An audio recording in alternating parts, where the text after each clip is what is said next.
Thank you so much for listening and joining in on the Small Group Podcast. Please like, subscribe, and share.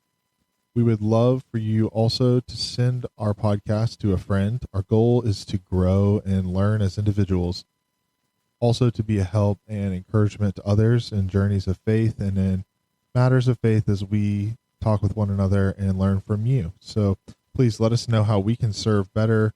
And again, thank you so much for listening. We really appreciate it.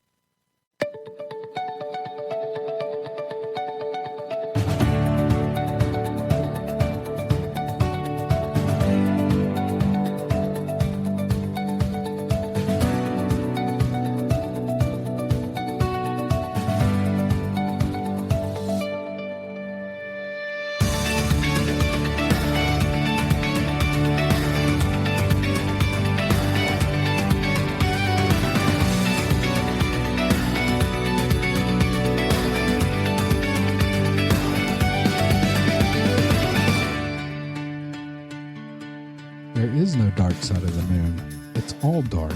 This is Small Group Podcast. I'm Benjamin Maxwell. I'm Lacey.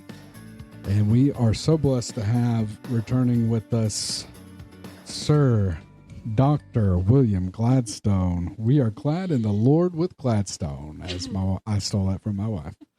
Taylor, Sabrina are prepping for mission trip to Guatemala. I'm not going to pronounce the name of the town. Nobody can pronounce the name of that town. William is filling in for both of them. He's doing the work of both of them. Right. So, Sir Dr. Willie G., glad to have you back. Thank you. It's glad to be here. Wait a minute. Who are you? I'm devoting that button to you, man. I appreciate that. Well, yeah, I mean, last time you were on, we really went down some rabbit holes. So I'm going to do my best to reserve and give my wife some time to pick your brain and nerd out with you. She had some distractions. It's not her fault. Yeah. That's part of why we went so far deep Right. as we did, because she wasn't here to pull us back. But Had a very cute distraction. You did. Agreed. So we're going to kick it off with Jingle bells, jingle yay, jingle good for you. All right. So today's icebreaker question is, what is something that will never be on your bucket list? Skydiving. Same. that one is on mine. What? It is on your list? Yeah, I would do it. Absolutely. I need you to take more time. Tattoos. I don't have a tattoo that I want. I don't like my kids or my mom or anything that much to have it permanently. The only exception is maybe the Crimson Ghost, which is the Misfits logo, like a skull. You guys have probably seen it on the back of my car. Right now, it's an air freshener in my car. I like that enough to maybe get a tattoo. That's actually a good one. We've been talking about the tattoos, and I don't know why. I just have such an aversion. I'm not like scared of needles or anything like that. Oh, I am. But there's just something about tattoos I'm adverse to. Right. So I would. That's not on my bucket list. No. I would never be on my bucket list. Right. I'm pretty confident. I don't want to climb Everest or any kind of like overexertion thing like that. I mean, I'm training for a 10K and I'm happy with just doing that. With just that, just having something keeping that. my feet on the ground, if you will. I wouldn't pass up a chance to at least get to K2. I don't know if I would. I just don't have what it takes. I'm not adverse to doing. Yeah, I would stay in base camp while you went up. Yeah, and I'd warn you. Maybe K2. I'm probably overestimating myself. How about Space Mountain? 600 feet elevation. I'll give it a shot. Yeah, no. I had on my bucket list at one point that I wanted to do the shark cage with a great white. Oh. Really? Yes, that was on my bucket list. Have you seen Jaws? No. I saw the trailer for 47 meters down, and it came straight off my list. How long ago was that? Was like whenever 47 meters came that down. movie's not that old. Yeah, no. So it was on your bucket list? It was on my bucket list. It's at least 10 years old, isn't it? So, I don't know if it's that old. Or am I thinking of 127 days? Miss Shark Week over here. that was 2019. So wow. So up until 2019, Wow. Yes. No, Yeah. it, like, That's something new. I didn't know that. Yeah. Maybe I did. I don't know. Like That's hard to I believe. have a Pinterest board with my bucket list, and that's still on there because I just keep forgetting to delete it. But yeah, like that was on my bucket list. But that trailer scared me to death. You better hurry up and delete it, or you're going to find yourself 47 meters down. Correct. I'm not doing it. I'll be honest with you. What even is a meter? A meter? It's I'm kidding. that means a certain number of feet. Here I in don't America, have we a- use legitimate measurements. Right. In America, we use American We use measurements. real measurements. Right. I don't actually have a bucket list. Like when all that started coming out Yeah. 10 or 15 years ago, how long it was, that movie, I don't have a checklist. On my bucket list, watch Bucket List. Oh, I that's still haven't watched it. Yeah, it I've never was seen such it. a good movie. Yeah. Morgan Freeman. I'm sure someone dies in the end and I don't want to cry. So I don't know if that's a fact or not. Don't get attached to Morgan Freeman. in that one. Oh man. That's a stereotype that just happened right there. My boy. Yeah. Yeah. So yeah, I don't really have a bucket list. I have kind of a bucket list, but it's just like, I don't know. I'm not like, oh, I got to mark this up. I feel like we've been able to do a lot of stuff. Yeah. And Yes. I usually keep track of the stuff I've done. And Right. if I kind of add to that list, I'll add as I Right. go. Right. But skydiving is something I do want to do. I don't want to jump out of a perfectly good plane. No. Like No. I don't want to trust anything that someone else has packed. I want to trust it if I packed it. I mean, if Indiana packed it, I'd trust it more than if I packed it. Dr. Jones, our Dr. dog, Yes. So the best dog. the only in other the world. doctor here in this room. That's why you two are connecting That's so right. well. That's why Two doctors. he is- finally has someone on his level. Exactly right. You finally have someone on your level. And the dog, same level as the We dog. named the dog Indiana. Well, let's jump into it. Well, yeah. I'll let Princess Bubbles kick this one off. Please do. All right. So I wanted to ask y'all a question. I am in a Christian Moms Facebook group, and someone asked that their kid wanted to read Harry Potter. And as a Christian, should we let our kids read Harry Potter? Should we read Harry Potter? And I'm just kind of curious of what y'all's is thought. I have my opinions, but I wanted to know y'all's is first. So how old are said kids? That's not going to change my answer at all. Yeah, no. Doesn't matter. I mean, I'll give you my short answer. Yes. Why not? I would take it away and give them something better. I'm trying to think of something better. Something better that's better? like better as in more spiritual Hitchhiker- or something no, more better written. Just something better. Hitchhiker's Guide to the Galaxy. Oh, for sure. That's something you need to I read. mean, yeah. The Revenant, that one's on my short list. So are we talking about things that I would love for everyone to read versus Harry, or I'm not just a fundamental Don't get issue me- with Harry Don't Potter? get me wrong. I'm not opposed. I don't care if you read it or I finally did read it. I read it after I've seen the movies and thanks to my awesome, I say this affectionately, nerdy wife who's got all the Hunger Games and all the Lord of the Rings and all of it. So I went through and I've read all of them. Right. But later in life, and even even the past 5 years, I've read all the Harry Potter, and even now, it's like, man, that's actually pretty good. Right. It's really good. So, yeah, I'd never heard of it until I was in Union City, Tennessee. Been there. Union Bulldogs, Gulf South Conference. Correct. Obion County. That's where my mother is from. That's a beautiful place.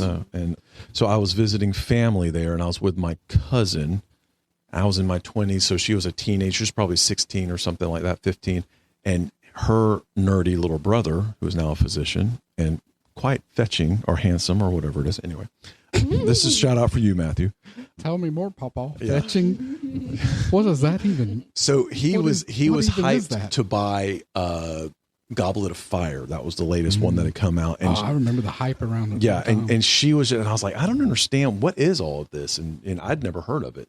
And so a little bit later, my dad said, have you heard about this Harry Potter book? And I said, well, yeah, Matthew bought some book, blah, blah, blah. And he goes, well, I bought the first one on a whim and read it, and I thought it was fantastic, and you need to read it. And I was like, okay. So I did, and I was like, whoa, You liked it. It's fantastic. And you're a big reader too. Yeah. And so that's if you like it, that's saying something. Right. Too. Well, yeah, because I read like pretentious junk, like Catcher in the Rye. You don't like anything. No, and I don't like anything. Find out you like something is right. Wow. Well, for me to think that something is worth the hype, I'll say there have been less than 3 times in my life that I thought something would, and I thought those first 6 novels were, I knew she would paint herself into a corner, and she kind of did on the last one. Spoiler alert. Well, that's not giving away anything. No, I mean, it's hard not to do that, but I thought it was brilliant. So then I read the so by the time the 5th one came out, I was standing in line at Borders Books and Music, getting my copy to read, and I would take the next day off of work and with read all it the in one little day. kids standing around you. I just imagine the sea of like 3 to 4 foot tall kids. Children's and of here's all, William standing above all them all. ages and sizes. Lots of adults there. So yeah, I was very much a fan of it. And when the movies came out, I'm actually rewatching the movies with Isabel right now, and I think they're all the movies are still pretty solid. I always thought the first 2 were a bit stiff with Christopher Columbus directing. I felt like, okay, now we're going to do this scene, and we're going to do, and all the fans were like, oh, I can't wait to see what the dog looks like and stuff like that. And then they got, as they get darker, because these books get progressively darker. I mean, they like grow up, which is getting to, I think, the point that you're trying to maybe get to was like, should the kids be able to read it? They do get darker, but as the kids get older and the world becomes clearer to them, what's going on around them. So I think it's a perfect metaphor for what, we deal with. I thought the movies got really, really great. And then I even liked the first Grimwald and I haven't gotten into all the Beasts The and prequels and stuff. Fantastic yeah. Beasts And what I loved about it was the sister and the baker and their little love affair, which I thought was, and for me to be touched by something like that, I mean, I thought that was really sweet. I'm still trying to get over William likes something. I didn't know. Wow. Yeah, I don't get excited about So, much. One last thing before come back to, hopefully we'll find the point that we're trying Right. to get I'm to. sorry. I did have to you're fan. No, you're I had to fine. fanboy about Harry Potter. I know This she's is holding what I'm back. here. She's got a lot to say about it, I'm sure. But like I said, I don't see any issues from a spiritual standpoint. Me personally, I don't see the big deal yet about Harry Potter. I do draw the line at Twilight. It's so poorly written. I will die on that hill. So I picked up that book and I tried to read the first paragraph. I had to read it 3 or 4 times, and it was so poorly written. Yes. I threw the book across the room. I met a girl in college that I was trying to impress, and she really liked Twilight, and so I sat down and I forced myself to read that book. I'm married to her now, but it took a while. How'd that work out? The Twilight served it did not benefit me at all. So no, like all of my friends, like we were all reading it in college. Shout out to Lindley Buchanan, by the way. So she was an English major, I was an English minor, and we're reading these books and we're like, oh my goodness, the grammar is so bad, but we got to know what happens. Yeah. And like we were like invested in it, and I'm sorry, I'm gonna go ahead and apologize, but the books were better than the movies. And that's a rant for a different day. I'm more of an English flat. So tell us more about Harry Potter and why we should disdain it. No, okay. So my opinion on it, because I do like Harry Potter. I think that Harry Potter is fine as long as, one, it does not become an idol.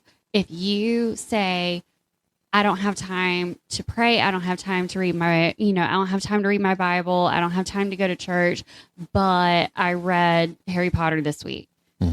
Like that's a problem. I have a question, a quick point and then a question before you go further. So I feel kind of like that with Narnia. As far as in a similar way, to me, I mean, Narnia doesn't seem to be in a question because of the Christian connotations, and everything. But it's like, I understand. This is just me. It's lost on me. I understand the tie-ins and the trying to appeal to younger kids Christianity and the story of the Bible. But it's like, are you taking away from kind of like what you're talking about? Are you spending more time reading Harry Potter than Twilight? I feel like Harry Potter than the Bible. I could see where you could apply that to Narnia, even though in our minds we can justify Narnia a little more, the Chronicles of Narnia. But I don't know. But real quick, I'm so sorry. Can you explain to me? Hang on. Okay. First, I need to go grab a fork so I can stab your hand right now. I know. So that's just me. Like I said, it's just me. I get, and I'm not poo-pooing on Chronicles of Narnia. Have you read them? Yeah. Okay. I don't know. I've read them. I didn't read them as a kid, so it's probably different. I did. But I did have a question before you go further. So what is the big problem with Harry Potter? What's everybody's up in arms over, or in the past? I don't think it's such a big deal anymore, but what's the issues with it? It's witchcraft. Well, that's what everybody is afraid of. But for anybody who is, questioning that, struggling that, number one, the spells in the book is just Latin. Correct. It's just Latin. So it's the Catholic Church, basically. So, but okay. So, but back to my previous point. Okay. So, one, if it becomes an idol. Two, if you are convicted, and if the Holy Spirit lays it on your heart to, hey, I don't think your kids need to be reading this, then don't let them read it. Right. Oh, for sure. So, and I think that everybody struggles with different temptations. Right. And if you are convicted and you're like, I just don't think that this has a place in our house, then that's okay. Right. Well, I think that's what it is. I don't see the big deal in it because, like what you're talking about, I think you said if witchcraft, which was something that popped up or sorcery, witchcraft popped up in works of the flesh in Galatians. And we all have the things we struggle with, like you're talking about. I guess I just don't, I can't connect. That's not like a struggle for me. And I don't, it's hard for me to conceptualize that. So I don't see the problem. And I wouldn't either, except there is an entire section at Books A Million labeled witchcraft. And Harry Potter is not in that section. Right. Because I think real. Yeah, there is an occult section for sure, which would be, I would say, fall under partially religion. And Harry Potter is not. That's the problem. Is Harry Potter is just meant to entertain. It's 100% fantasy, just like reading Narnia or The Lord of the Rings or 50 Shades of Grey. Or Cinderella. Or Cinderella, Cinder of the Ella. Or Ella of the Cinders is what Cinderella means. Ella is her real name, as she worked in the Cinders. This is my old English teacher days coming out. But Harry Potter, I don't think, this is the problem with music and literature and things like that, is people bring, and religion and the Bible, people bring their preconceived ideas and they project it onto whatever it is that's out there. And I think people don't just see Harry Potter as a nice story. That does certainly get darker, as I said, but as I said earlier, as the kids get older and the world becomes more real and they can't be protected, just like, Gabby's at an age where you can protect her from just about anything. My kids are at an age where it's really difficult for me to protect them from anything because they have conversations with people that I'll never know anything about. And I can't, all I can do is try to fortify them for when these moments come that they handle it correctly. And I mean, Harry Potter is just a story, and that's all it is. And I knew a lot of people, especially in the Harry Potter, and there's someone that I was close to, and I won't get into who it was, that would not let their children watch Harry Potter. Dad? Was it Thad Stokes? No, it was not Thad Stokes. Don't lie. It was not Thad Stokes.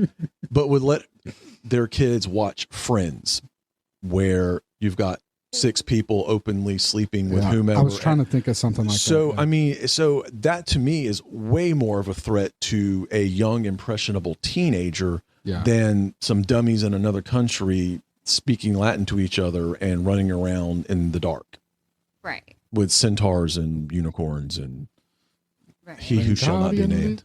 Wingardium Leviosa. It's Leviosa. Well, and I think another thing, so okay, I was listening to a podcast once and they were talking about your brain is like a gumball machine. Like whatever you put into it is going to come out. So if you put gumballs in it, then gumballs are going to come out. If you put M&Ms in the gumball machine, M&Ms are going to come out. Right. You put dirt in it, dirt's going to If come you put out. quarters in it, a gumball will come out. Thanks. Oh, nice. So- I see what you did there. So, and Proverbs 4:23 says, above all else, guard your heart, for everything you do flows from it. And then Psalm 19:14 says, let the words of my mouth and the meditation of my heart be acceptable in your sight, O Lord. That goes to the point I think both of you have touched on. The whole pop culture thing, it's not, like you both said, it's not relegated to one story, one series, one genre.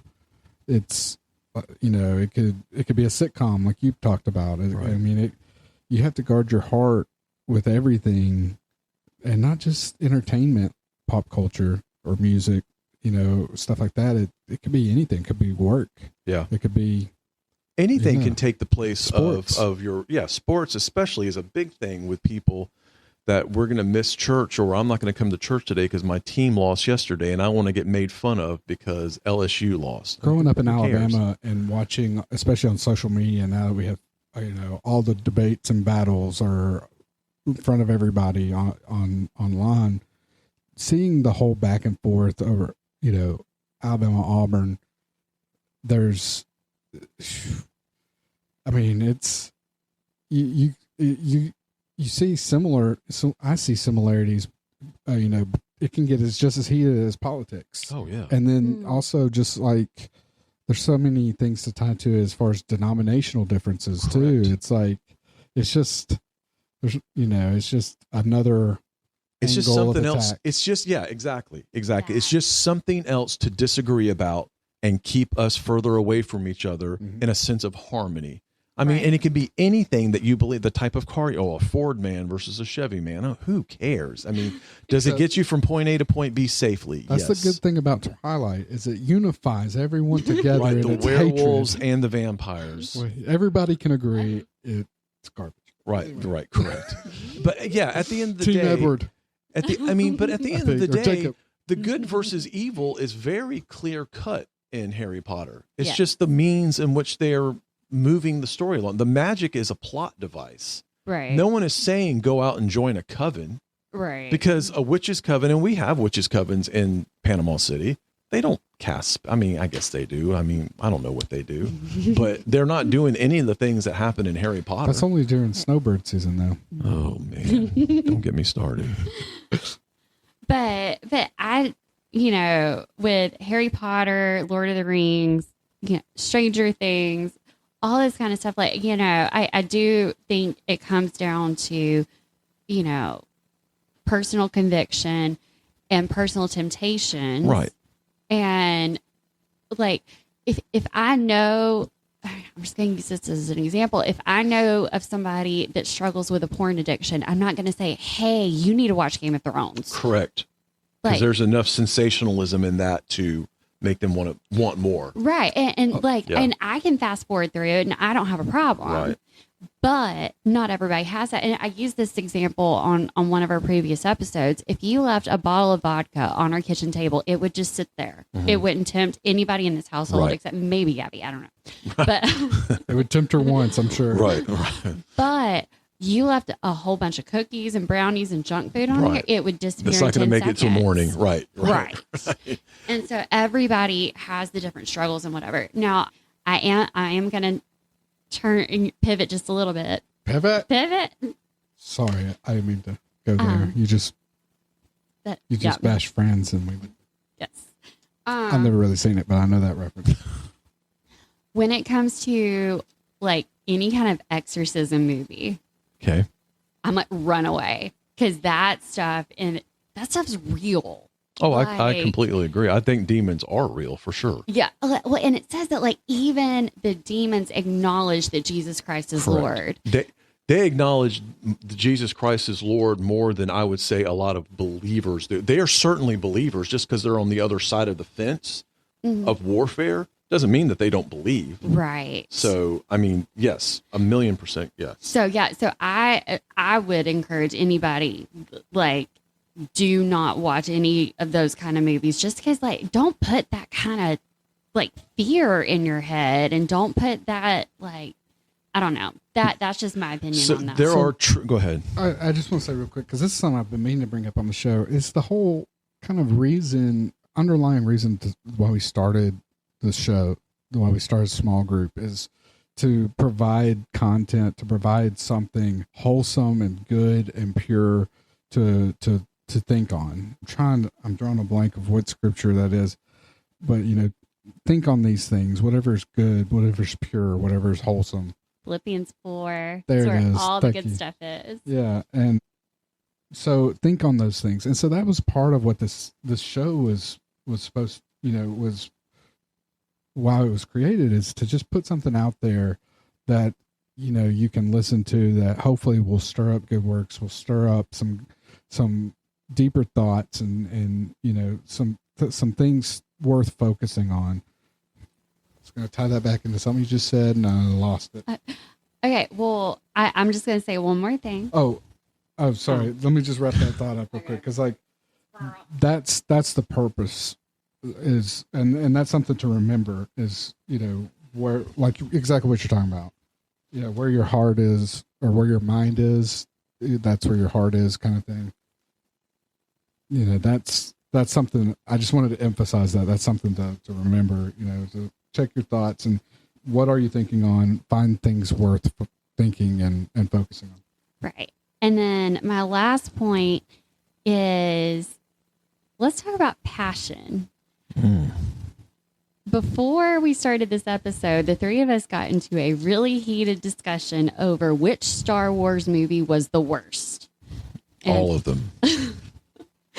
I think we all said Last Jedi. Yeah, we all agreed that was the worst. It was the worst. Oh, no. The third one, in the one where he says no and he becomes Vader. No, That one's not the worst anymore.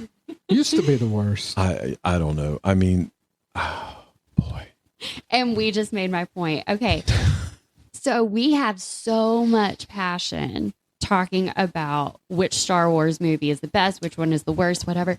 Why don't we have that kind of passion when it comes to sharing Jesus and talking about our faith? And, like, why don't we get, I'm not saying just the three of us, I'm talking about, like, just people just in general. Why don't we get excited about it? Right. Well, and I'm so sorry. No. Real quick, I've had to check myself. Like, we brought up sports a while ago. Like, I've been in those Iron Bowl debates, and Yeah. to me, it's just obvious Auburn's garbage, and Right. and, you're Right. trying to educate Roll people. Tide. Yeah, roll right. Tide. Yeah. But I've gotten lost in them. Yeah. And that's the hardest part, is checking, especially like you say, you're passionate about something. If you're passionate about Alabama football, Roll Tide, and that's, for me, like, that's a big part of my childhood, watching with my family and getting so excited, winning all those national championships, all of them, man, so many. You can get so passionate It's about something. legion, The hardest part, exactly. Bringing it back to scripture. That's what I'm here for. The hardest part is, because you're so passionate about something, you're so enthralled with something, you're so attached to something. The hardest part is maybe recognizing that, and especially stepping away from it. I've stepped away from it in the last few years, especially since I've worked in that industry. I've seen how sausage gets made. It's a great way to ruin it for you. Right. The sports industry. Love you, Finding Ken. a way. Yeah. Love the people there. Just anyway, it'll suck the fun out of it.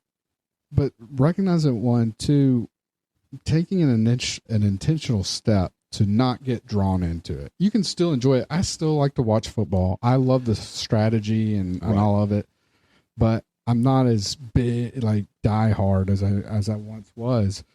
It's just finding a way to, one, stepping out of that, and, like Lacey's talking about, fill it with something wholesome, something preferably spiritual, and relationship with God, like we talked about with you in the last episode. Right. There's a book I read in college called The Puritan Dilemma by Jonathan Winthrop. And one of the lines that stuck with me that just really agitated me back then, just 2 or 3 years ago when I was a freshman, and stuck with me, is he enjoyed hunting, and he decided he enjoyed it too much because it was taking him away from his devotions to God. So he hunted less. And I get that to a certain point, but at the same time, God wants you to enjoy yourself. And there's nothing wrong with getting involved in a sporting event and, good-natured camaraderie or rivalry and being able to laugh about it. But I think when it becomes contentious and there's a movie called Big Fan, which is about, and I want to get these right, I think the Giants and the Eagles are big-time rivals. And it was about a Giants fan getting stranded in Eagles territory after a game. And his face is all painted up, and it's just nuts. But like that kind of rivalry is now you're approaching a territory where it is distracting from what is right, if you will. And again, there were times when I remember as a kid in church, if a certain team would lose, some people would not come to church because they didn't want to be teased by whomever. And that's so silly. Thad Stokes when the Georgia Bulldogs lose. I'm just playing. I love that. Of course. I had dinner with Thad tonight, so he's come up. Thad and Stephanie, we love y'all. I'm sorry about the jerk sitting at this table. Especially at those SEC championship games. But why would you want to lose fellowship with your, your brothers and sisters over a silly sporting event? I know exactly what you're talking about. And by stepping away, it actually does become a little more fun and enjoyable because you don't get so wrapped up in it. Because like even now, I kid that because I know him. I feel like I know him well enough that I can joke about that because I don't take it that serious. I know he takes it serious, but I know I know where he draws the line and what's important to him. Right. But him every time Georgia wins, he's wearing a Georgia polo. Right. I used to. When Alabama won, I would wear an Alabama polo. But you just ran out of polos to wear. So a quick side note. So a couple that goes to church with us, Jack and Donna Medeiros, who I've heard of them. I've never met them before. Yeah. You got to get to know them. They're great. Sounds great like it. folks. Yeah. And they will record the games, and they may not make it all the way through a game before Sunday morning. And Miss Donna was starting to, I think, avoid me a little bit because what I was wearing would give away the outcome, and so I quit wearing it just because I don't want to ruin it for Miss Donna. And see that's awful. I think that is spirit led what you've done right there. That's kind of sounds corny. I'm sacrificing for a fellow sister. Right. You don't want to like show off to anyway. Yeah. Yeah, Lacey, talk. It's not about rubbing it in Thad's face anymore. It's about anytime you can rub it in Thad's face is not it's not a lost moment. But I think the point that Gladstone is trying to make and failing to make is it is okay. It is okay to love sports. It is okay to love Harry Potter. Yes. But the point is to love God more. Yes. We are commanded to love God and love his people. We are commanded to do those things. Right. So don't let your love of Alabama football or Harry Potter or Narnia or whatever. Or your hatred of Auburn. Right. Abby, I love you. So just, don't let that. You squirreled me.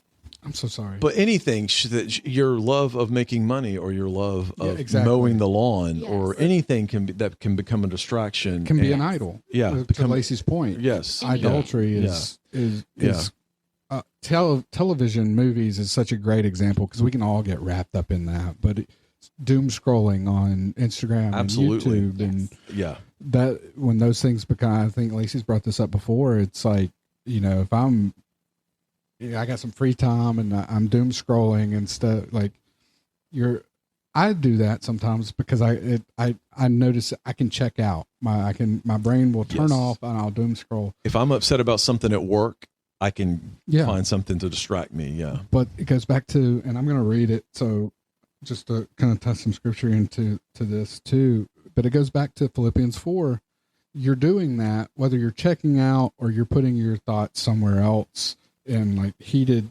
debates, when you get so passionate that you get upset with people and you turn people off. Like Lacey said, you're not loving your neighbor. You're stirring up bitterness. But in Philippians, this is what we ought to do. And this is a shout out to Anna, our sister-in-law, Lacey's brother's wife, Anna. Finally, brothers and sisters, whatever is true, shout out to her because this is marked as one of her favorite verses. Finally, brothers and sisters, whatever is true, whatever is honorable, whatever is right, whatever is pure, whatever is lovely, whatever is commendable, if there is any excellence and if anything worthy of praise, think about these things. And that's, it's not just getting passionate to where you're bitter and angry. That's one thing. That's a big problem. But also check yourself when you're checking out and not thinking about anything. Right. You've got one life. You have limited time, a blink of an eye. Are you thinking on God? Are you thinking on pure, lovely, wholesome things? I mean, instead of doom scrolling when we're trying to distract ourselves, why not pick up, the Bible app or your actual Bible and read a few verses and let that calm you down? And I'm talking to me when I say that, because I always say that's what I need to start doing. I'm reading this for you. I know. I'm the problem. I realize that why we're here. And just to add just one more little thing to this, because I know this can be free flowing, and Lacey's got more to get to, but I just want to back. So I just read Philippians 4. That was verse 8 through just verse 8. Actually, I didn't read. Anyway, back up to verse 4, and some of this we know. Part of this is my dad's favorite verse. Rejoice in the Lord always. Again, I will say rejoice. Let your gentle spirit be known to all people. The Lord is near. I mean, that's a great thought to consider and keep in mind too. But it's to combat the next verse, verse 6. Do not be anxious about anything, but in everything by prayer and pleading with thanksgiving, let your requests be made known to God, and the peace of God, which surpasses all comprehension, will guard your hearts and minds in Christ Jesus.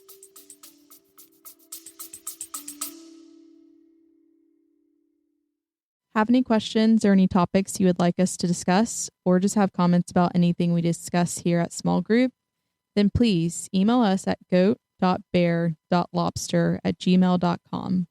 You can also reach us at our website, smallgrouppodcast.wordpress.com. Find more on how to reach us in the podcast description.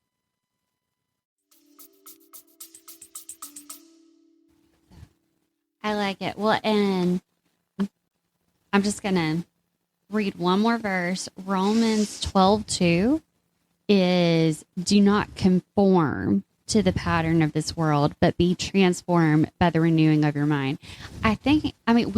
We're mortal. We're in the world. Like, we're going to enjoy the things of this world. But as long as we try to live our lives set apart and we strive for holiness and we strive to be different, like, I think as long as you find that balance, then I think you're on the right track. But on the flip side of it, if you are distracted by Harry Potter or, whatever, get rid of it for a week, for a month, whatever. So it's a sense of fasting. We think fasting is just for food, but you can do it in other ways. If you see something getting out of hand in your own life, turn it off. Right. So I deleted all of my social media from my phone for 2 weeks. I have to have it for work, but I am the world's worst about doom scrolling. And our preacher, Matthew, actually said, like, in a sermon, he was like, well, we don't have time to pray, but we have time to doom scroll. And I'm like, oh, man. Yeah. You have time to lean. You have time to clean. That's right. So like, I did not get on social media except on my computer. Right. So that I could still work, but I could not doom scroll. Right. And it I did not realize how many times I pick up my phone to scroll until I had nothing to scroll. Right. It was crazy. It's crazy. Yeah. Like, I'll say, with having a teenage son who's had a couple of girlfriends that have been a little malicious, I've been kicked off of Instagram because he was connected to my account and he got kicked off. And anyway, I've loved it. I mean, there's certain things that I miss, like keeping up with a band that I like or something like that. But overall, it's awesome to not want to pick up my phone just to distract myself from my job or That's it. tedium or whatever. It's like, why, if I'm going to pick up my phone, why don't I go do a search on something that's worthwhile, how to make a cake or, short Bible verses like I did last night. Like, that's, Something positive. Yeah, something Or positive and text a meaningful. friend and just say, hey, can I pray for you today? Is there anything, can I do anything See, for you I would today? never think to Like, do that in a million years. I mean, which is horrible. I know. I No, think but about, I think about people all the time, but and this is a tangent on something. A lot of my friends aren't believers per se, and I don't want to push boundaries with that. And I think that's kind of a problem we've got as Christians these days, especially more open-minded Christians or We're scared of accountability. correct. In and out of the church. And that's something we said in the last episode is like, why should we dumb down everything about what we want to provide at church just so we don't offend someone or just so we can attract someone? Let your friend be offended by the fact that you care enough about them to take that chance to say, I know you don't believe this, but I do, and it makes me feel better for you if I'm doing something for you because that's literally all I've got. You said distracted. That's the key. Excuse me. I feel like that's the whole point. Right. You're distracting yourself. You're not being present in the moment. Right. And, how many times have you been with people and they're just sitting there on their phone instead of being present in the moment? Right. And that's something I don't know how or why, but I'm not bragging on myself or anything. It's something I haven't had to really struggle with. When I'm with people, Yeah. I'm not on my phone. My phone it's when I'm not with people or I'm, at the end of the day, I'm trying to wind down. That's when the phone comes out. Right. But when you're with people, be present, especially Right. in that moment to serve and to love and to all those good things. And Yep. then, But also, sorry, circle back really quick. I was being silly. But I am not kidding when I say this. Last week, I had a friend that texted me and she said, I don't pray, but I know that you do. Can you please pray for this? Yeah. Yeah. And I was like, wow, like what? I don't know, like what a responsibility I have that I don't take seriously. But yeah. Wow. Yeah. Because did you know that they were going through something? Not a clue. Yeah. Had no idea. But but the fact that what I'll say, a positive thing on that is she knew you well enough that she could come to you, that whatever it was, even without details, you didn't have to have details enough to pray for her. And she felt that would do her some good because she already knew your conviction and where you're coming from with that. Right. So, I mean, it doesn't matter if you didn't know and you still don't know the specifics. Mm-hmm. She knew that you're someone of faith that was willing to be a prayer warrior for her, for lack of a better term. And I think, so that's kudos to you that you've put yourself out there enough for someone who doesn't pray to come to you for prayer. And, that's something, anyone can pray, but there's a lot of people that are afraid to pray. Mm-hmm. They don't know how to approach it. And, we think we have to pray a certain way. And we've discussed this in classes where we have to use fancy words and blah, blah, blah. And all we're saying is just a bunch of stuff, but are we praying from the heart? And then the Old English.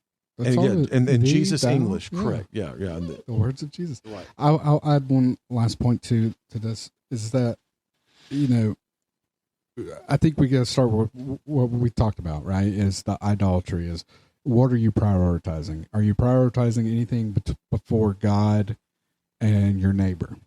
Loving God, loving your neighbor. Are you putting anything in place of that? If you are, then that becomes an idol. Idol. Wow. Yeah. Starting from that place and then coming back, okay, God is a priority, loving, serving your neighbor's priority. Then there is still the pop culture stuff. It's still there. You can still, we're not saying you can't watch any of it. You can't partake in any of it. Some of it's fun and engaging, and some of it brings people together, in different ways. There is commendable and wholesome things that can be found in that. And my mind goes to Star Wars as an example. Again, this comes from a place of first reading the scriptures, reading the word, and starting there. And then there's things like Yoda. There's a line in, I think it's Return of the Empire Strikes Back, maybe it might be the prequels. Wow. Yoda says, prepare and I'm not going to be able to say it like Yoda, but basically prepare yourself to let go of that which you are scared to lose. That's actually a wholesome thought, an idea, and something that echoes in a verse that Lacey just read is, don't be conformed to the world. Don't be so attached to the world that you're scared to lose it. That's another flag that should go up, that my mind goes back to when I graduated college, got my first career job. It was 3 hours from where, when you go to college, you take some of your stuff with you. You don't take everything necessarily. So I went back home, and then I got my job 3 hours from where I grew up. And that was the point where I emptied out my bedroom. Like, it was completely empty. And that was a, gut check right there, where the room you grew up in is completely empty now. And, my dad, I think, rented maybe like a 16-foot, 20-foot U-Haul or something. I didn't even fill that thing up. With all the possessions I have in this world, I didn't even fill up that U-Haul. And then he's driving it down to Livingston, Alabama, where I'm moving, and I'm following him. And I realize everything I own in this world is in that truck. Right. If that truck were to go off a bridge, first off, I want my dad to be safe. That's what matters most to me. I don't want to lose him. But if something were to happen to that truck and I lose everything, like, I'd be okay. Yeah. And that was such a peaceful feeling. Like, it'd almost be a relief that truck would just disappear. Yes. Not my dad, but the truck. Right. It's like, to have that burden lifted, like, I don't have to worry about hauling all that stuff around. No, that's when Michael was coming through. I remember thinking, Hurricane Michael, for those of you who don't know, that a Category 5 hurricane hit Panama City, Florida in October of 2018. I remember thinking, man, I've got all these CDs, all these guitars, all these records, all this play stuff. CDs now. Yeah. And, well, I still have a CD player. But what? Can I borrow it? Yes. But I remember thinking, you know what? That's cool. As long as we make it through this alive, that's just something I don't have to worry about something happening to it anymore. Yeah. Once you lose something that's important to you, that's just stuff, that burden's gone. And you can replace it with something that is, and I'm not going to knock music at all, but it can be replaced, unlike a life or relationship or something that's more meaningful that will sustain you. Well, again, music will sustain. Man, I'm about to get down a rabbit hole with music. I'll add one more verse to that, because what comes to mind is one of my favorites. It's when Jesus tells, who is he talking to? He's talking to the Jews who have believed him, is what it says in John chapter 8, verse 31. You're talking about, like, having that burden lifted, that peaceful, freeing, I think is freeing concept. Jesus tells those who believe him, if you continue in my word, then you are truly my disciples, and you will know the truth, and the truth will set you free. The truth will set you free. I love that verse. I love that thought. And that can lead us down a rabbit hole. The truth. What is the truth? And right. Word. Yeah, that's on. But it's like, it'll set you free. And if you've experienced anything like that, like what you're describing with Michael, and moving away from home for good, and it's like, it's a freeing thought if you allow yourself together.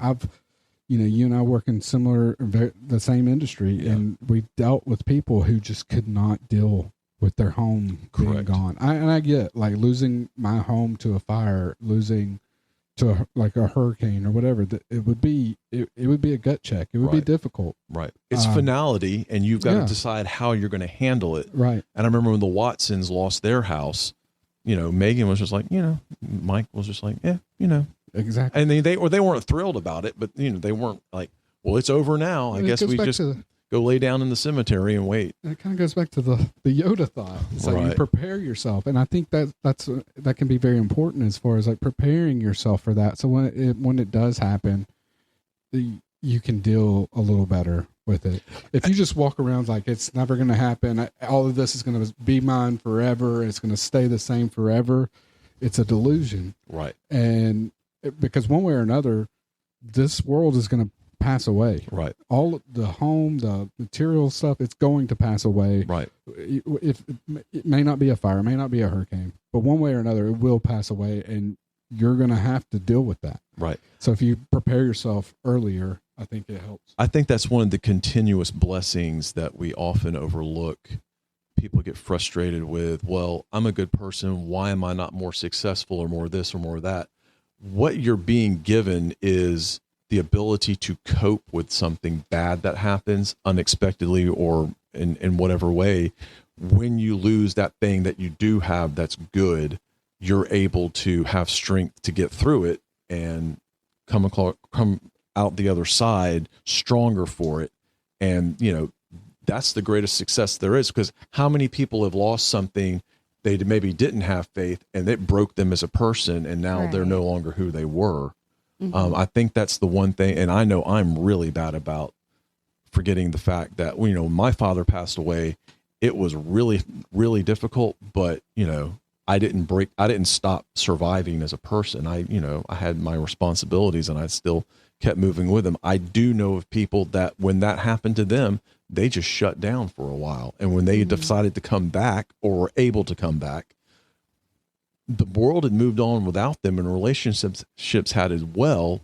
And it was more difficult for them. And, and I don't think you'll ever fully prepare yourself fully to handle it. Don't get me wrong. No. You can palate it maybe a little, because again, even if it happened, if our whole house went up in smoke tomorrow, it would take some coping.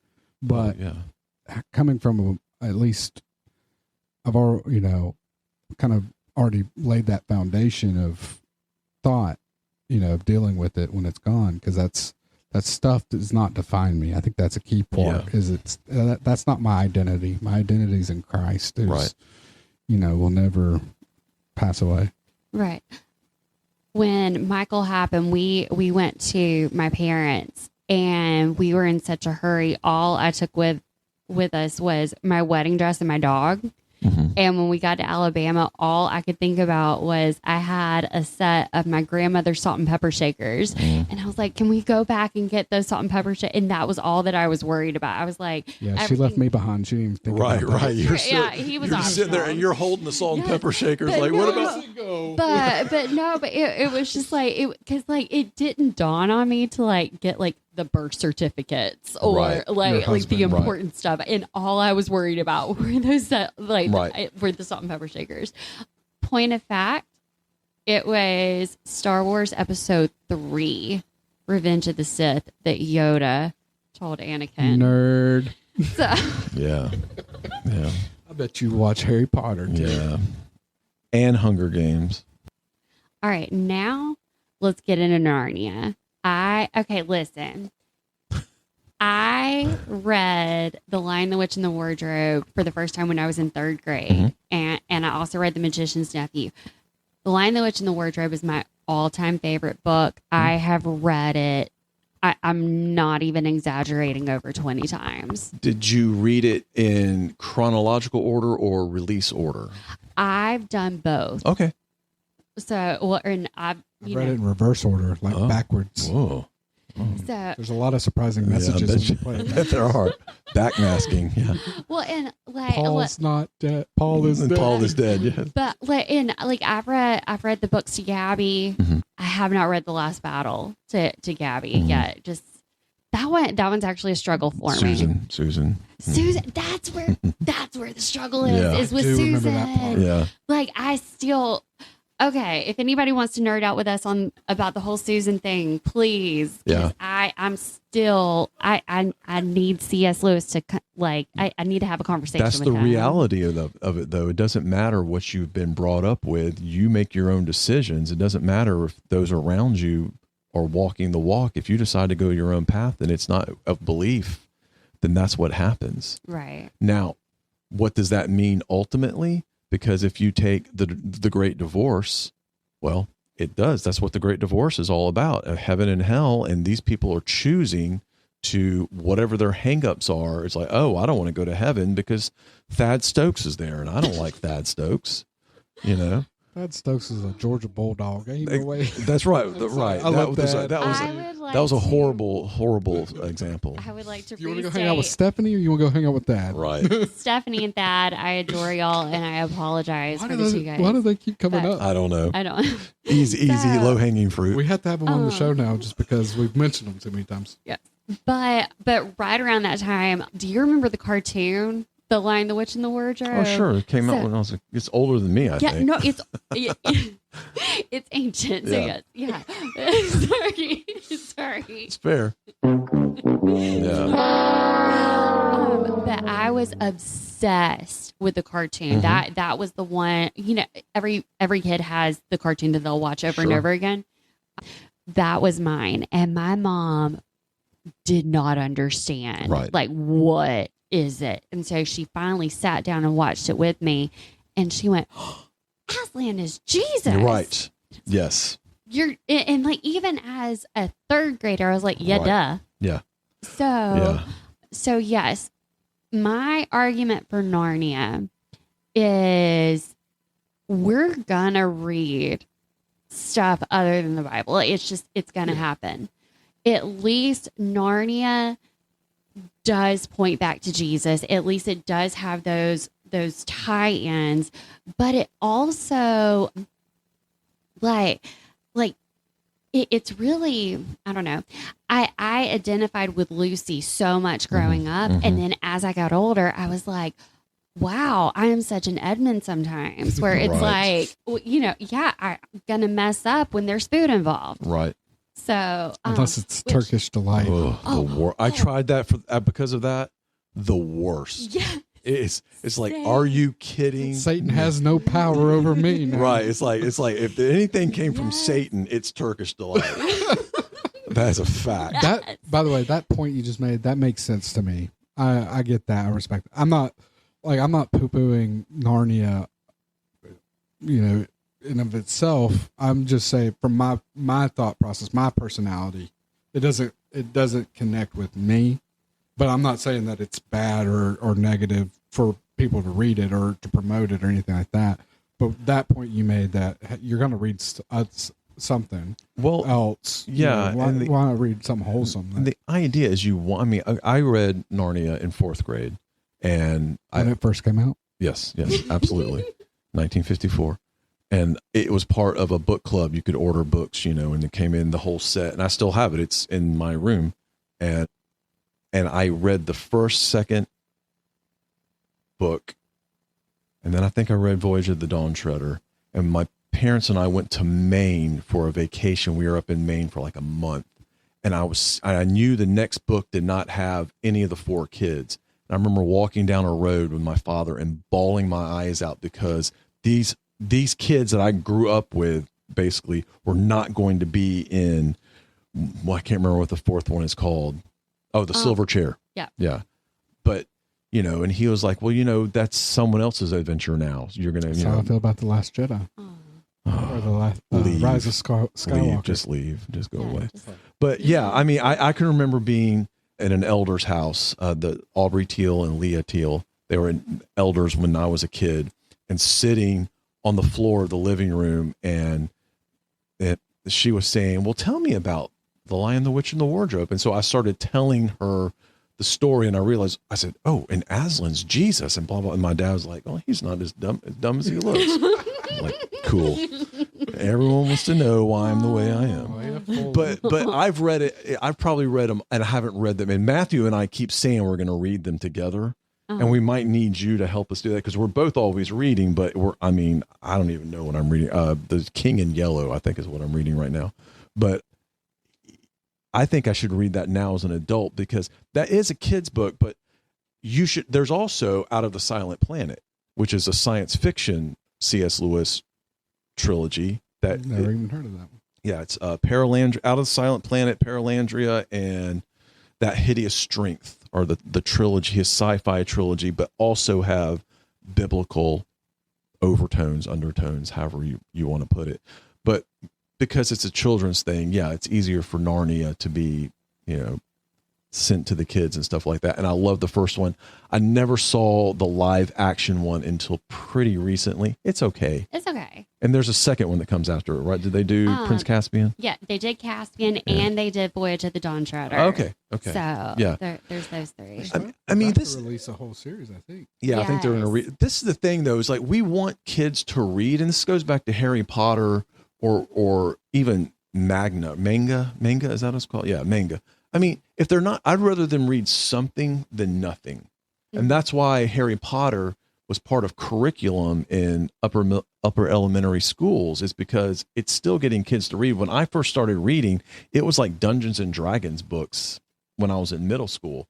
And then I read Hitchhiker's Guide to the Galaxy. Yeah. And then I read, and by the time I was, then I read Wuthering Heights, and I read all the Jane Austen novels, and then I was reading Salinger and all this other stuff. And it was a gateway to me getting interested in other things. And some people might stop at the fantasy level, but and that's fine. And we could also argue with some of the things we've talked about was like, well, why aren't they reading their Bible? Matthew and I have discussed this, and Matthew being our preacher, there are lots of biblical lessons in secular literature. Yes. I mean, I think God can be found in anything, just about. And I mean, we've even talked about having like a short story club that meets once a month where you just read a 10, 15-minute short story, enough to digest because we're all busy. Not a book club because that's impossible.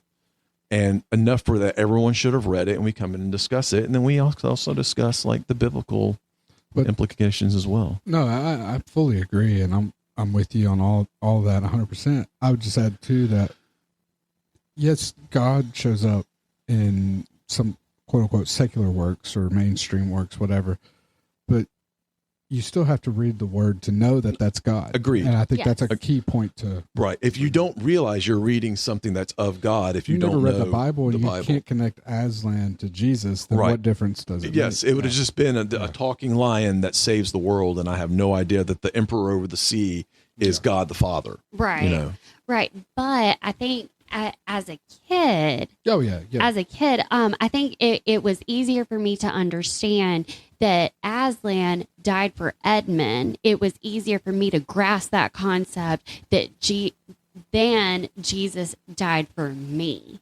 Like it because I was like, why? Like, why did Jesus die? I don't know. There was something about that it made it more tangible. Right. Why did he do it? Because it was the right thing to do.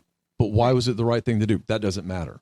Right. There's if you don't get why that's the right thing to do, like again, true altruism, you just do it because it needs to be done. Mm-hmm. I mean, that's to me, that's what Christianity is your love in general compels you to do the right thing that needs to be done. And there's no expecting something back is a very Western thought.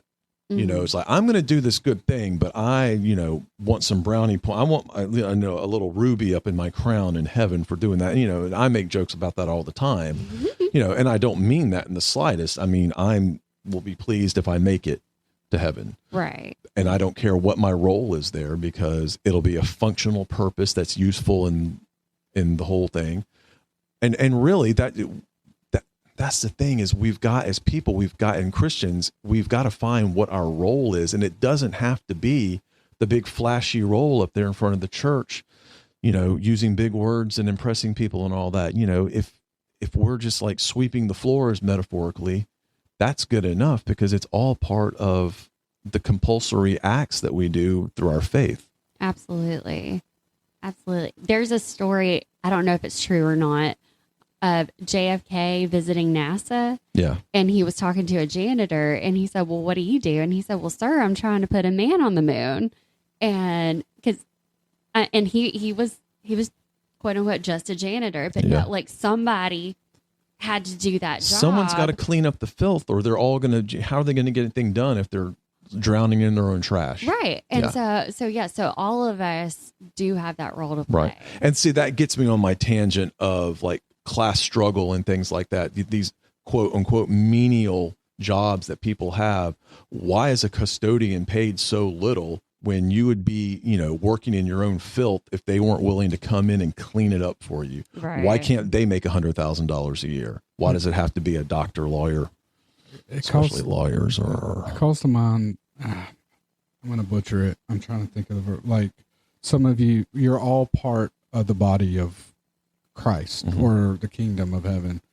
And everyone has their role to play. Some are, an eye, and some are feet, or some are hands. Right. But what good are hands without feet, or what good? They all work in unison. Right. So to take the NASA example, and actually I was trying to think of a quote. Apollo 13, Tom Hanks has a quote similar to that, from the person who sweeps the floors to the, the one doing running the formulas, whatever. They all play a part and work together in unison. And so recognizing, as far as applying that to the, the body of Christ, recognizing your part to play, and to know that you are the purpose, that you are playing that role.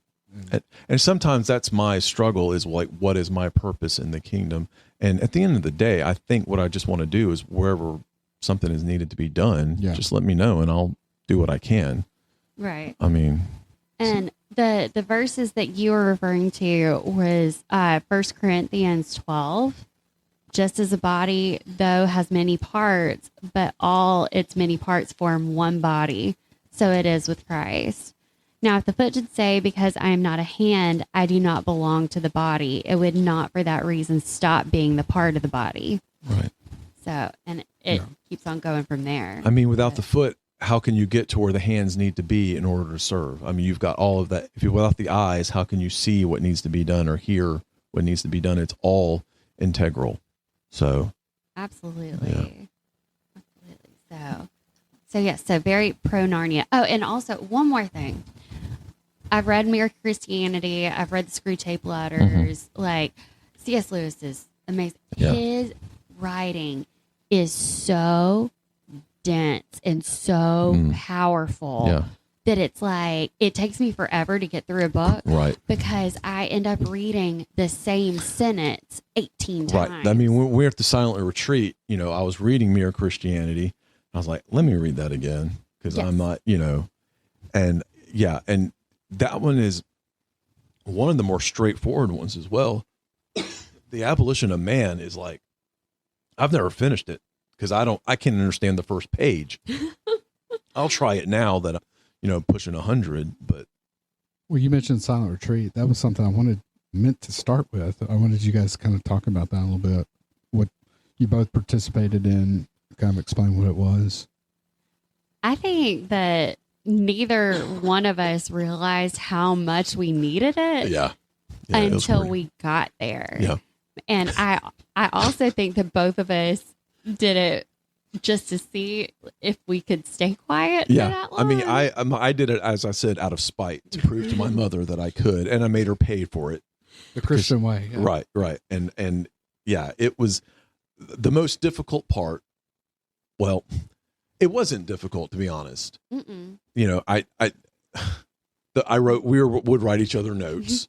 And I said, I'm really trying not to make you laugh, even though I wanted to. I can't. Yeah, I just cannot imagine doing this. But this is the thing. But there's witnesses that claim you did. It was really important to Ben and to Lauren and to a lot of other people there, and and to us as well. And another Ben, yes, and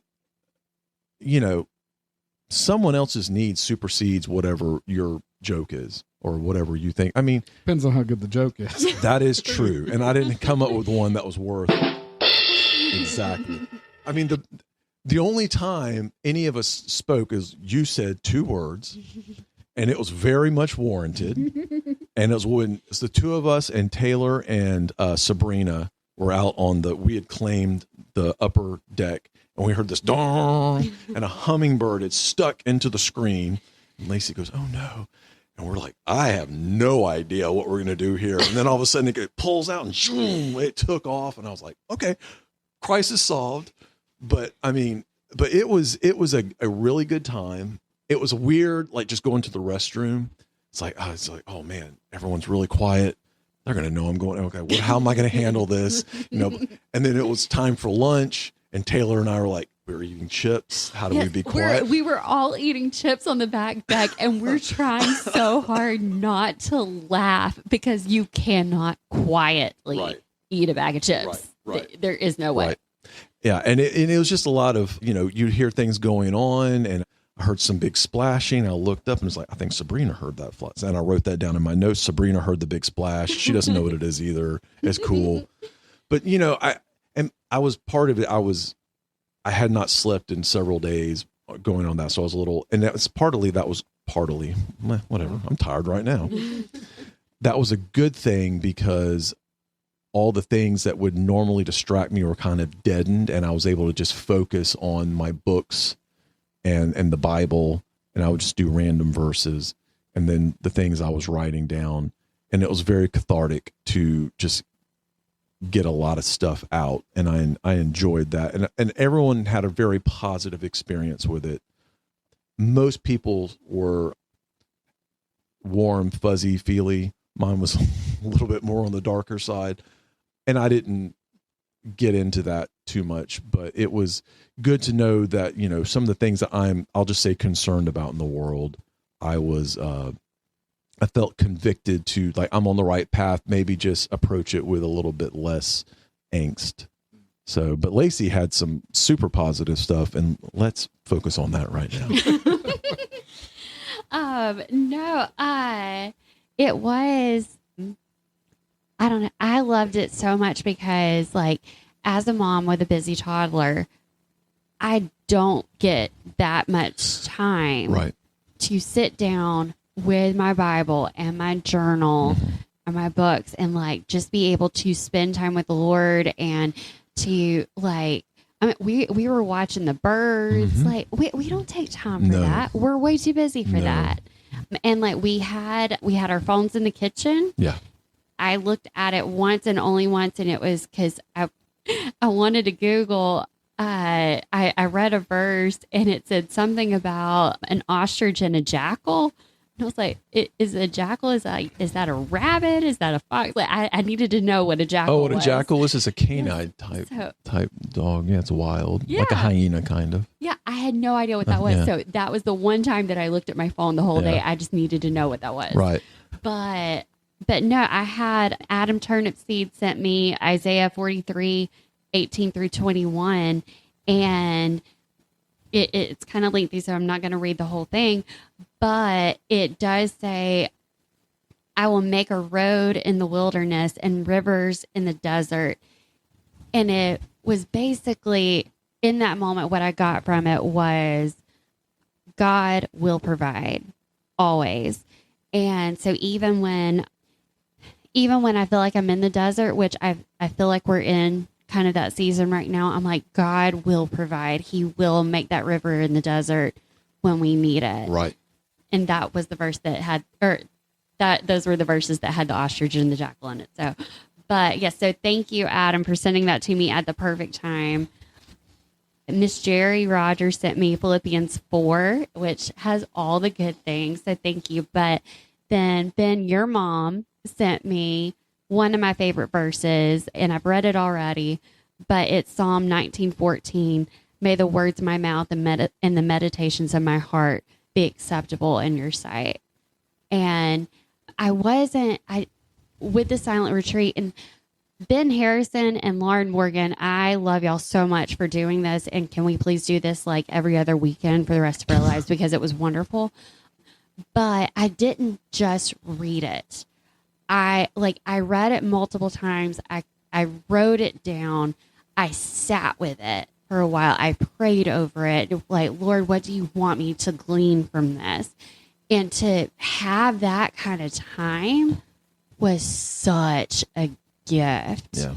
It was so wonderful. It's very relaxing to know that you could actually immerse yourself in it and not have to, I've got to speed through this because I've got an appointment at blah, blah. It's like, no, I have nothing to do for 6 hours, but exactly this. Yes. Being present. Yeah. Be present. Exactly right. Be present in the moment, and because God is waiting right there, and whatever you decide to read, that's going to lead you to him, because that's what your intent is. I mean, we all brought something that would help move us in that direction.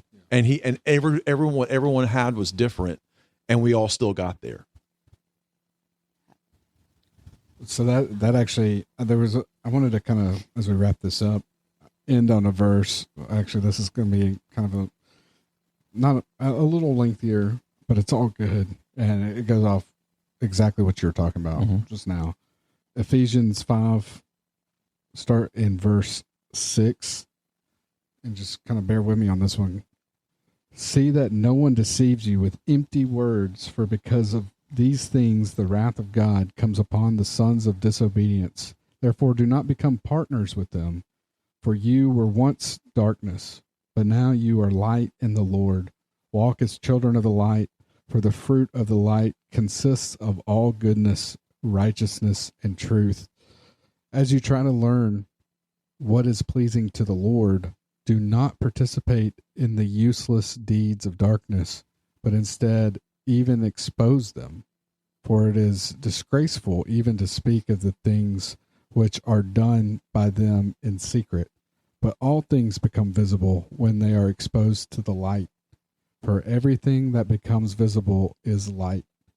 For this reason it says, awake, sleeper, and arise from the dead, and Christ will shine on you. So then, be careful how you walk, not as unwise people, but as wise, making the most of your time, because the days are evil. Therefore, do not be foolish, but understand what the will of the Lord is. And do not get drunk with wine in which there is debauchery, but be filled with the Spirit, speaking to one another in psalms and hymns and spiritual songs, singing and making melody with your hearts to the Lord, always giving thanks for all things in the name of our Lord Jesus Christ to our God and Father, and subject yourselves to one another in the fear of Christ. I felt like that kind of just wraps it all up. That was fantastic. Yes. We probably could have saved an hour just by reading that. Right. We should have just done that and had a pizza. Harry who? Yeah, Right. and all right, and where was that from again? Ephesians 5, 6 through 21. Thank you. Wow. You want me to read it one more time? No. I just, Just rewind. Just rewind, folks. yeah, just go back about 10 minutes. All of it was good. I wanted to include as much of that as I could, but this has been great. I have learned a lot about, nerdy stuff that I do not participate in. I'm just playing. I didn't know that you didn't participate in that. No, I do. I just, not to the extent my wife does. Right. Well, Right. So okay. On some of it. Hang On some on. of it. Just quick story. Okay, so Ben read every book on his bookshelf, and he ran out of room, so he Right. had to start on my bookshelf. I've So gone to some dark places. Right. So that's why he read Harry Twilight. Potter, Lord of the Rings. Well, all that of stuff the was things. easy. She's also Yeah. got some devotional books that were Okay. not meant anyways. for me. Mm. Not meant for So- me at all. No. So, anyways, but when he started on Harry Potter, he said, well, I mean, it's great and all, but you're not learning anything. I don't understand the point of this. And I was like, it's fun. Yeah. Reading is No, I do. fun. Yes. It's do, escapism. No, I do get it. I do enjoy it. I enjoyed the Harry Potter, and I do enjoy like The Martian, books like that. Mhm. The Revenant, Hitchhiker's Guide. There's some of that. My bread and butter. You learned something in Hitchhikers, though. Yeah. 42. Oh yeah. Yeah. Well, there's so much humor. Yeah, it's hilarious. There's so much. Deep, I mean, it's a nerdy trilogy in humor. 4 parts, Yeah. and then he writes a 5th one. Yeah. That's brilliant. Well, it's like, oh man, I'm gonna butcher it. It's there's certain parts of it that are just so funny where it's like the civilization develops the ability to send an army, light years across space to wage war, and as that army's on its way, they develop even faster travel that's already gotten there, conquered, and by the time stuff like that is so funny. Yeah. But I've gotten big on as we're talking about reading biographies. Like I've been big on history. I've read a lot of like history of like from Greek history, Roman history to all the World War I, World War II, Cold War, all that stuff. I love that.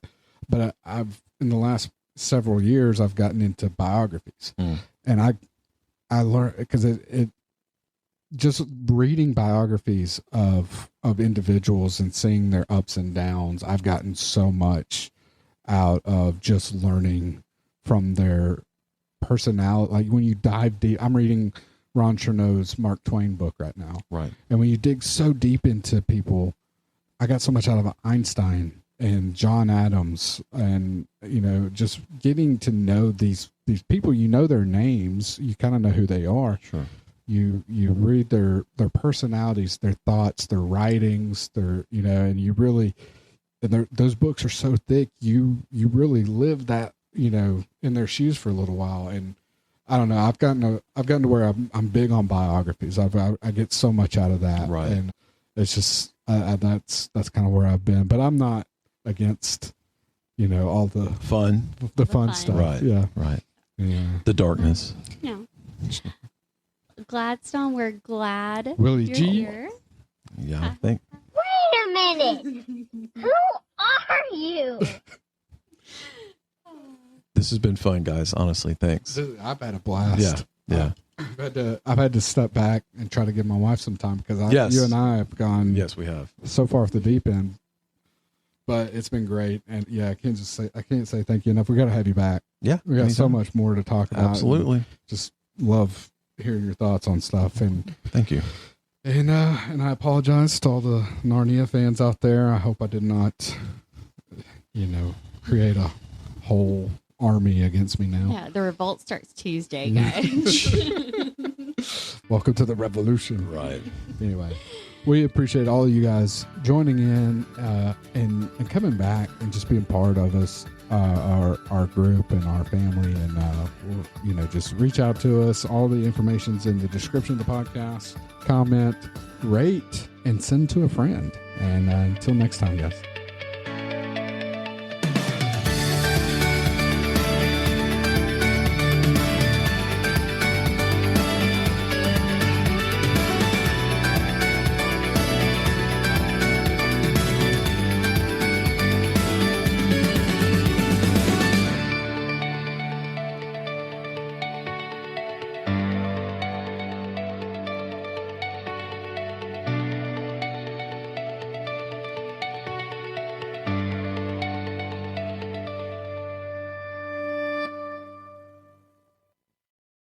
The Small Group Podcast is a production of GB&L. Find all of our current and upcoming projects, as well as shop the GB&L store at goatbear.wordpress.com.